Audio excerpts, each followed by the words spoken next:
Hello everyone, I hope you all are fine. So in this video we are going to talk about the 75 days strategy.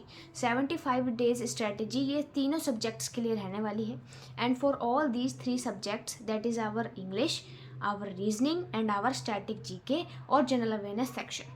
ठीक है, तो सबसे पहले हम start करते हैं यहाँ पर static GK और general awareness section से. Okay, so this strategy is for all. Okay, so I will categorize also for the beginners, for the intermediates and for the advanced level. So first talk about the static GK portion for beginners. So beginners के लिए आपको क्या करना है, जो भी लोग beginners हैं यानी कि जिन्होंने अपना सिलेबस कंप्लीट नहीं करा है, सबसे पहले आई विल रेकमेंड कि आप जैसे जीके के टॉपिक्स हैं, मैंने 10 to 12 टॉपिक्स आपको बताए थे एंड उसको मैंने अपने आपकी कम्युनिटी पोस्ट में भी डाला था यूट्यूब चैनल की, तो आप वहाँ से जाके उससे रेफ़र करें. And also I have shared in that particular video जिसका लिंक आपको डिस्क्रिप्शन बॉक्स में मिल जाएगा. वो सारे टॉपिक्स आपको बहुत अच्छी तरीके से पक्के कर लेने हैं एंड उन्हीं टॉपिक्स में से प्रीवियस ईयर के जो क्वेश्चन हैं वो बन रहे हैं.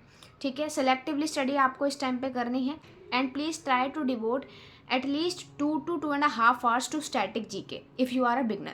if you are intermediate मतलब आपका कुछ सिलेबस हो गया है एंड कुछ सिलेबस अभी रह रहा है, ठीक है, सो कोई बात नहीं, you just complete it and try to complete it within 10 days. 10 days के अंदर आपको स्टैटिक जीके का जो सिलेबस है वो कंप्लीट करना है. ठीक है, एंड इसी तरीके से बिगिनर्स को एटलीस्ट आपको मतलब मैक्सिमम 20 days और 15 days ही लेने हैं. ठीक है, 15 days आप पूरे स्टैटिक जीके को दीजिए अच्छी तरीके से ताकि आपका वो चीज़ कवर हो जाए. ठीक है, नाउ बात आती है एडवांस लेवल यानी कि जिनका सिलेबस कंप्लीट हो चुका है, बस अब वो रिवाइज कर रहे हैं. तो उन सभी के लिए क्या करना है, आपको उन सभी को विद इन अगस्त क्या करना है, जनरल अवेयरनेस के सारे जो PYQs हैं स्टेनोग्राफर के वो सारे अच्छे से देख लेने हैं कि किस तरीके से किस टॉपिक से क्वेश्चन पूछे गए हैं. उन सारे क्वेश्चंस को अच्छे से ध्यान में रखना है, प्लस जिन टॉपिक से क्वेश्चन पूछे गए हैं उन टॉपिक्स की रिविजन कर लेनी है. ठीक है, and same strategy beginners and आपका इंटरमीडिएट जो भी स्टूडेंट्स हैं वो आपका अप्लाई कर सकते हैं. साथ साथ PYQs को भी देखते चलिए ताकि आपको सेलेक्टिवली स्टडी करने में आसानी हो. Now coming to your reasoning section, then reasoning section again 50 marks का ये आता है. जनरल अवेयरनेस भी आपको 50 मार्क्स का था. One more thing, general awareness में अगर आप इग्नोर करना चाहते हैं करंट अफेयर को तो आप कर दीजिए, बिकॉज 40 मार्क्स का आपका स्टैटिक जीके आ रहा है, तो स्टैटिक जीके पे काफ़ी ज़्यादा आपको फोकस देना है. 40 to अभी 7 to 8 करंट अफेयर्स ही आते हैं on the previous year analysis. So 40 to 42 questions आपके स्टैटिक जीके के ही बन रहे हैं, तो उसमें आप अच्छे से करिए. Now coming to the reasoning.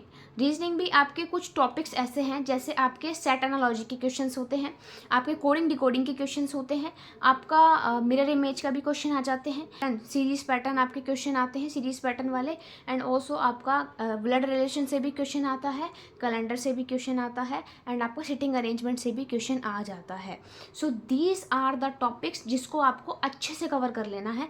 Basically reasoning करने का एक बहुत महत्वपूर्ण फंडा है, वो है कि just rely on the past year question papers जो SSC स्टेनोग्राफर में पूछे गए हैं 2021 से 2023 तक. आपको जितने पेपर पूछे गए हैं आपके हर एक शिफ्ट में एंड हर एक डेट पे, सो वो सभी आपको कवर कर लेने हैं. That is more than enough, that will be enough for giving you the idea कि किस तरीके से स्टेनोग्राफर में जो SSC है वो अपने क्वेश्चंस को पूछ रही है, चाहे वो बिगनर हो, चाहे वो इंटरमीडिएट हो, चाहे वो एडवांस हो. बिगनर लेवल है तो भाई देखो आपको विद इन अगस्त अपने तीनों सब्जेक्ट्स का सिलेबस कंप्लीट करना है and you have to devote at least 8 to 9 hours तो मिनिमम है. ठीक है, 9 to 10 hours that total depends on the individual किस तरीके से वो कॉन्सेप्ट्स को ग्रेस्प कर पा रहा है.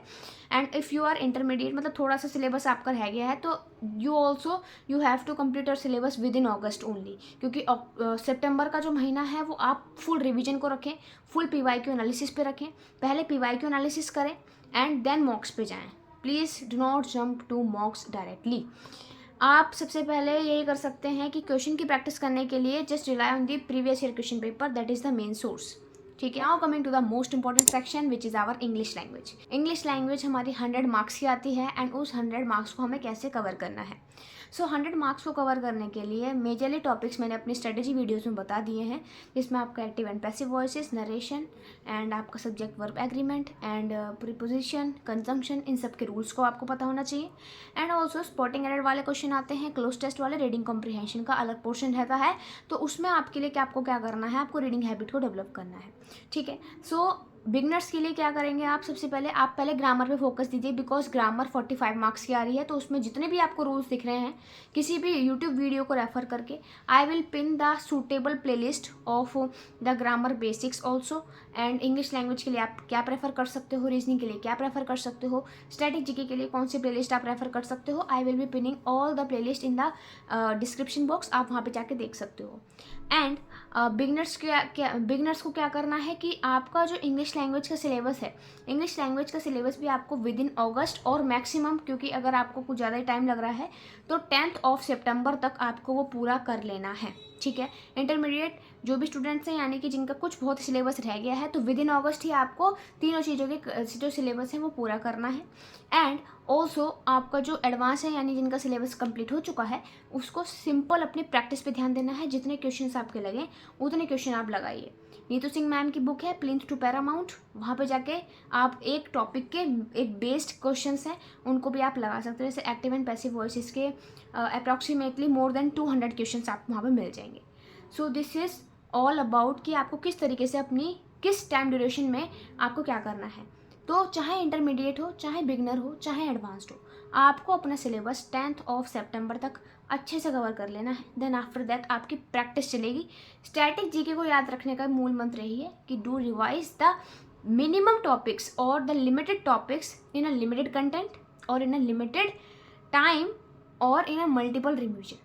मतलब ज़्यादा टाइम उस पर वेस्ट ना करें, आप सिंपल एक लिमिटेड कंटेंट क्रिएट करें, अपना खुद के नोट्स बनाएं किसी भी यूट्यूब वीडियो से, देन उसको बार बार रिवाइज करें ताकि आपने जो भी पढ़ा है एटलीस्ट वो तो आपको रिमाइंड रहे। And it's damn sure guaranteed that if you are reading something then उसमें से कुछ ना कुछ तो आएगा, ठीक है। This is all about my video, and if you do like this video then do subscribe my channel for these type of videos, and you can also comment your queries regarding it and I will be replying it within 24 hours. So thank you.